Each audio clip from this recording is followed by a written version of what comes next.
Let's start atoms and molecules. I already made a one part of this chapter. Go to my channel and see the chapter. So in this chapter, this is the chapter which is based on theorems. You have to read all the theorems and what is the laws of combination of masses, law of proportion. In this chapter, you have to learn 18 elements from the periodic table. Because if you not learn 18 elements of the periodic table, then you not are be able to do this chapter. Okay, you have to learn very carefully this chapter because every second of this chapter is very important.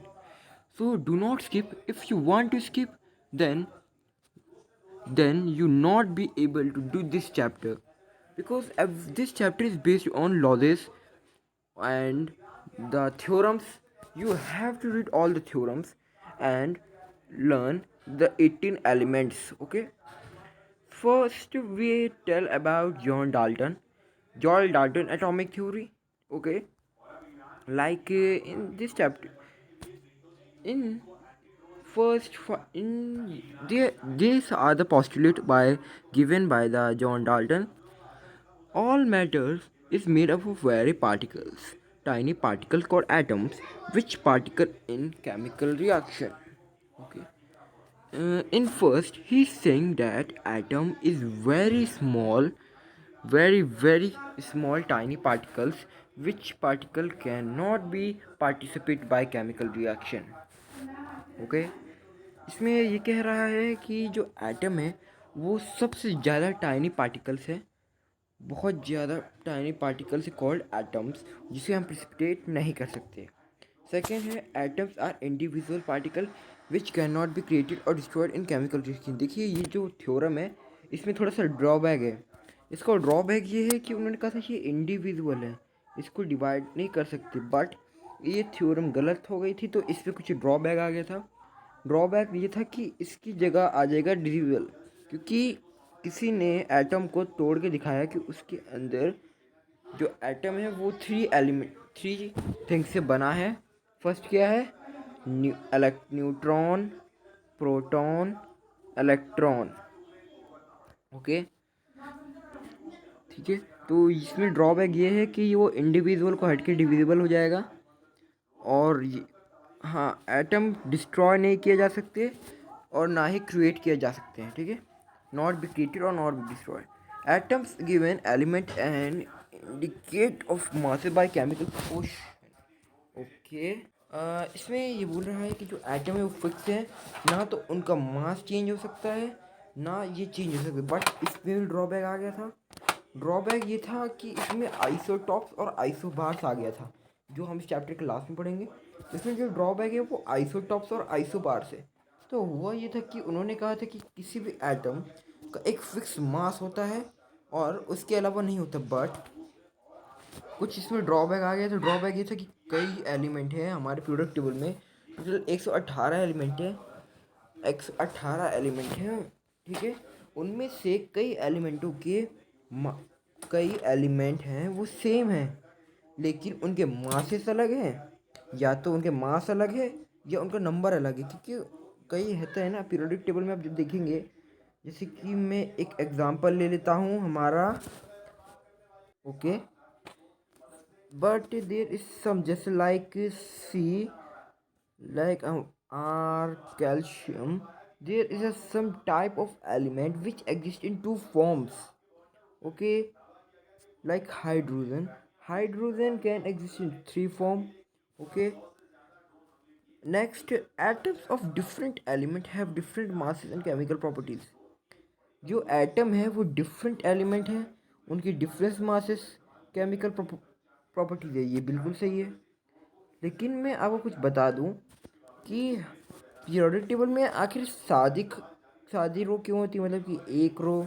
जैसे ये हमारी periodic table होती है,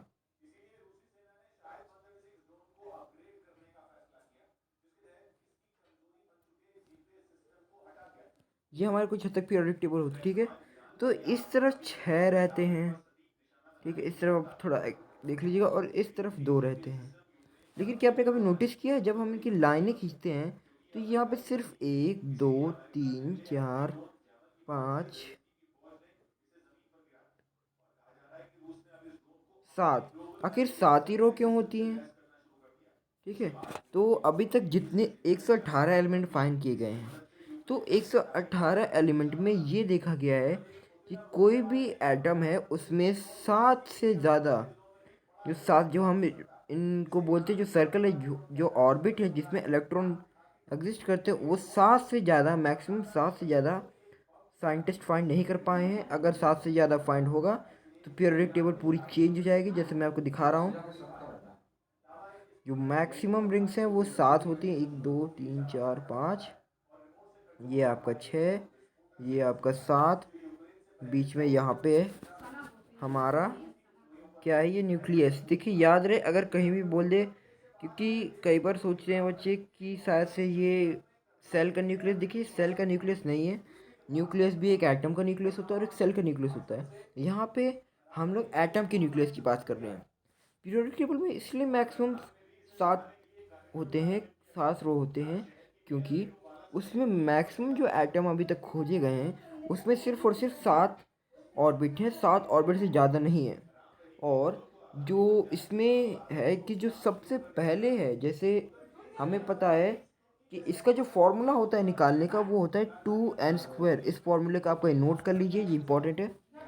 ठीक है, तो इसमें value put करेंगे। अगर हम इसमें फर्स्ट रो की वैल्यू पुट करेंगे, मतलब 2 1 का स्क्वायर, ठीक है, 1 का स्क्वायर तो 1 ही रहेगा। ठीक है, तो हो जाएगा 2 इंटू 1 इंटू 2, मतलब कि जो फर्स्ट रो है उसमें 2 रहेगा। ठीक है, सिर्फ पहले रो में, याद रहे, सिर्फ और सिर्फ पहले रो में, मतलब in the first orbit there are only 2 electrons. Okay, like helium has only 2 electrons. Any atom have never 3 or 4 or 7 electrons in her first orbit, or we can say K cell. In second there are 8 in every except first orbit, like 2 3 4 5 6 7 has 8, but only first has 2. 2 neutrons can carry by for the first orbit and 2 by, but the other 6 are able to carry 8 electrons. Okay, the relativity number आर्काइंस atom. बाकी ये फालतू की बात है क्योंकि इसमें बहुत ड्रॉबैक हो चुका है, इसलिए आपको सिर्फ मेन याद रखना है। आप इनको याद कर लीजिए, लेकिन याद रहे कि आपको इनके ड्रॉबैक भी याद करने होंगे, क्योंकि अगर आप इनके ड्रॉबैक याद नहीं करते हैं और अगर एग्ज़ाम में लिख देते हैं तो आपके मार्क्स जरूर कटेंगे। आपको इसके ड्रॉबैक अच्छे से याद करने होंगे। ड्रॉबैक मैं आपको इसके नेक्स्ट वीडियो में बताऊँगा। Okay okay, radii. अब हम यहाँ रेडियाई की बात करेंगे। रेडियाई क्या होती है? एक सर्कल होता है, यहाँ ये उसका डायमीटर होता है, जो पॉइंट होता है, पॉइंट के इधर एक आर होता है, इधर एक आर होता है, इसको रेडियस बोलते हैं। ठीक है, देखिए यहाँ हम रेडियाई लेंगे। ओके, तो देखिए जो साइज है 10⁻⁻10। -10 का मतलब क्या हुआ कि आप एक के पहले 10 जीरो लगा के दीजिए, 10 लगा के पॉइंट लगा दीजिए, जैसे 0.000000001, मतलब कि ये जो साइज है ना, ये एक एटम ऑफ हाइड्रोजन का है। ठीक है, molecule of water 10⁻10⁻⁹ molecules of haemoglobin. Haemoglobin क्या होता है मुझे पता है, आपको समझाने की जरूरत नहीं पड़ेगी। 10⁻⁻8, 10⁻⁻4, 10⁻⁻3, 10⁻⁻1। देखिए ये है हमारे रेडियस। ये मत सोचिए कि मास, ये मास नहीं है, ये रेडियस है किसी, ये इनकी रेडियस है इन एलिमेंट्स, मॉलिक्यूल्स और ये हमारे फ्रूट्स की। यहाँ पे हमें कुछ सिंबल दिए हुए, ये सिंबल्स हैं hydrogen, carbon, oxygen, phosphorus, sulphur, iron, copper, lead, silver, gold, platinum, mercury. देखिए जैसा कि हमें पता है कि आपको 18 तक एलिमेंट याद करने, बट मेरी मत मानिए 18 तक याद मत कीजिए, कोई फ़ायदा नहीं, क्योंकि कई बार आयरन का भी पूछ लेते हैं, और आयरन आता है 26 नंबर पे। इसलिए मेरी माने तो आप कम से कम 30 तक याद कर ही लीजिए। 30 तक तो नहीं, कम से कम 26 तक तो याद कर ही लीजिए, क्योंकि कई बार होता है कि आयरन का पूछ लेते हैं और फिर बच्चे बोलते हैं कि आयरन तो हमारे पीरियड टेबल में दिया ही नहीं है 18 से ज़्यादा। इसलिए आप या तो 30 याद कर लीजिए या 26 याद कर लीजिए। 18 याद कर सकते हैं, बट फिर आपको थोड़ी दिक्कत होगी एग्ज़ाम में। ओके, तो in this table 3.1 we have to read the symbols, because when you go into 10th class you have not are to write the full name of the element, you have to write the symbol. मेरा कहने का मतलब ये है कि जब आप 10th में जाएंगे तो आपको ये लिखने की परमिशन नहीं। मान लीजिए उन्होंने बोला एलुमिनियम, तो आपको ये लिखने की इजाज़त नहीं है कि आप पूरा लिखें। ऐसे आपको याद नहीं दी जाएगी, आपको सिर्फ और सिर्फ सिंबल की याद दी जाएगी। तो याद रखिए, आप सिंबल याद कर लीजिए, क्योंकि इसका अगला चैप्टर पूरे सिंबल पे बेस्ड है, सारे क्वेश्चन ही सिंबल पे बेस्ड है। Okay, so you have to read. मैं आपको इसमें कुछ बता देता हूँ जिससे कि याद रहे हमेशा। फर्स्ट लेटर कैपिटल में, ऐसा नहीं ये कोई कर्सिवर है तो उसने डिज़ाइन में लिख दिया ऐसे ए ऐसे एल, ये कभी मत करना, नंबर कट जाएंगे आपके। जिस तरह से दिया है उस तरह से लिखना। मान लीजिए कि आप कर्सिवर है तो भी भूल जाइए, नॉर्मल सा ए बना दीजिए। ओके, अगर आप कर्सिवर भी हैं तो भी आप नॉर्मल लेटर इस्तेमाल कीजिए, मेरी मानिए, वरना वो आपके नंबर काट लेंगे। ऐसा नहीं है कि आप कर्सिवर है तो नहीं मैं कर्सिव में लिखूँगा, ऐसे ऐसे ऐसे मत लिखिए, क्योंकि केमिकल सिंबल है। केमिकल सिंबल को लिखिए, वरना आपके नंबर गारंटी है कि कटेंगे। अगर आपने आंसर भी सही लिखा होगा, मान लीजिए आंसर सही लेकिन कर्सिव में लिखा है, तो वो पूरा नंबर काट लेगा, क्योंकि साइंस का रूल है। अगर सिंबल दिया है तो आपको एज इट इज़ लिखना है। दूसरी बात ये कि सिंबल का जो सेकेंड लेटर है वो हमेशा स्मॉल होगा। फर्स्ट लेटर कैपिटल है, सेकेंड लेटर हमेशा स्मॉल है। अब आप ये सोचेंगे कि आखिर ऐसा डिसाइड किसने किया। देखिए, मैं यहाँ पे बता देता हूँ, जो यहाँ पे एग्जाम्पल दिया हुआ है एल्यूमिनियम, इसका ए एल होगा, ए एल नहीं हो सकता, रॉन्ग है। ठीक है, यहाँ पे एग्जाम्पल है लेकिन कुछ ज़्यादा नहीं दिया है। जो इम्पोर्टेंट चीज़ है वो यहाँ पे है, ये जो चीज़ है बहुत इम्पोर्टेंट है। IUPAC रिकमेंडेशन, देखिए ये है इंडिया का IUPAC, यही डिसाइड करता है हमारे इंडिया की पीरियोडिक टेबल। अगर इंडिया में मान लीजिए यही डिसाइड करते हैं कि किस एलिमेंट को किस नाम से बुलाना है। अगर मान लीजिए कि कहीं पे आगे कि 118 नहीं है 119, मान लीजिए किसी ने एलिमेंट बढ़ा दिए, तो जब तक IUPAC से हमें नहीं देगी नई पीरियोडिक टेबल बना के, तब तक उसे रिकमेंड नहीं किया जाएगा, क्योंकि इसी के हाथ में पूरी केमिस्ट्री इंडिया की इन्हीं के हाथ में है। अगर इन्होंने बोल दिया कि उस एलिमेंट को उसके नाम से जाना जाएगा तो उसी के नाम से बोला जाएगा। आप उसका नाम चेंज नहीं कर सकते, क्योंकि हमें ये फिक्स वैल्यू IUPAC की तरफ से मिलते हैं।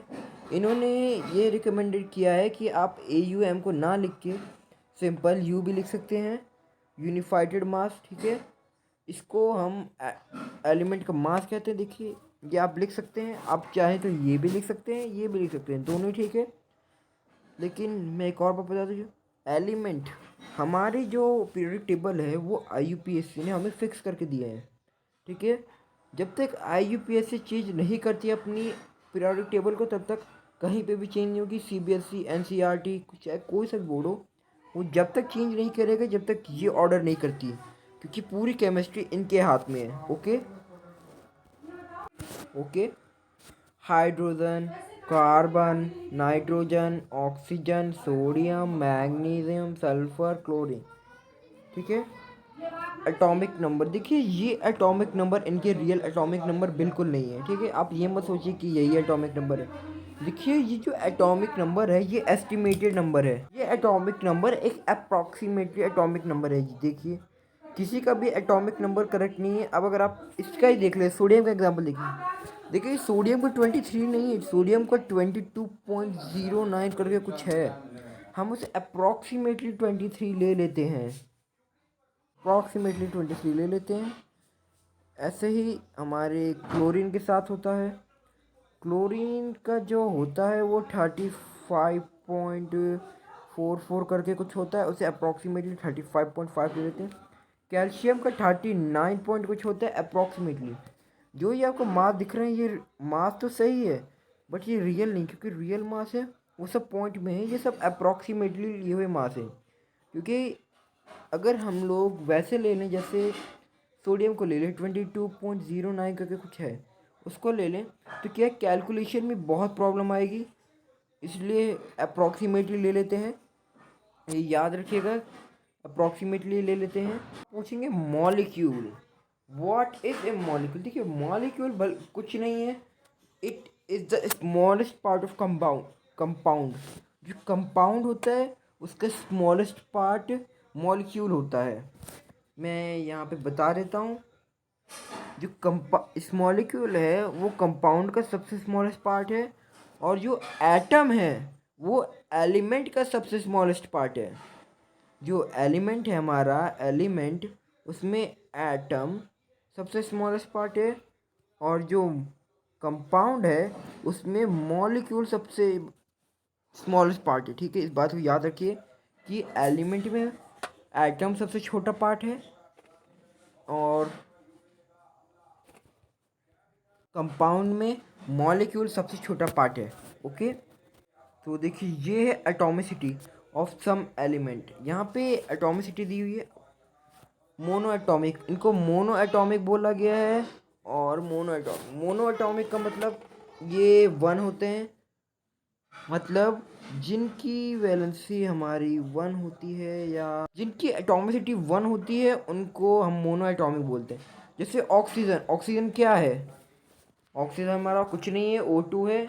ठीक है, तो O2 एक डायटॉमिक है। क्यों? क्योंकि इसमें दो एटम के मॉलिक्यूल इस्तेमाल हुए हैं। वैसे ही हाइड्रोजन H2 इसमें भी H2O के दो एटम्स इस्तेमाल हुए हैं, इसलिए डायटॉमिक। ऐसे ही नाइट्रोजन N2, इसमें नाइट्रोजन के भी दो मोल एटम हैं, इसलिए इसको डायटॉमिक किया है। फास्फोरस ट्राइएटॉमिक, सल्फर पोलो एटॉमिक। ऐसे करते करते बहुत सारे, लेकिन आपको इसमें पोलो एटॉमिक तक आपको याद कर लेना है।